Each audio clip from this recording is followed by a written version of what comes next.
আসলে কি বলতে পারবো না এই জায়গাটা এরকম কীরকম বললে আমি আপনাদেরকে বলতে পারবো না যে কীরকম জায়গাটা এত সুন্দর। এবং এই উপরটা থেকে যখন নিচের সাইডটা দেখা যায় তখন বোঝা যায় যে কত সুন্দর। আর এই যে একটা দ্বীপ দেখতেছেন ওই সাইডে আরেকটা আছে। আর এই জায়গাটার উপরে যাওয়া যায় না, এখানে ডেঞ্জারাস দিয়ে রাখছে ওরা।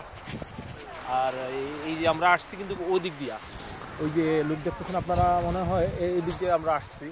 ওই যে দেখতেছেন অনেক লোক দেখতেছে এই দিক দিয়ে। এই দিন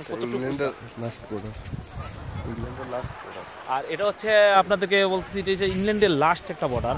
এরপরে আর কোনো এদিকে কোনো ইয়ে নাই, এটা হচ্ছে লাস্ট বর্ডার ইংল্যান্ডের। বর্তমানে আমরা ইংল্যান্ডের লাস্ট বর্ডারে। যদি ইংল্যান্ডে কেউ আসেন আমি বলবো যে এই জায়গাটা একবার না হলেও দেখে যান।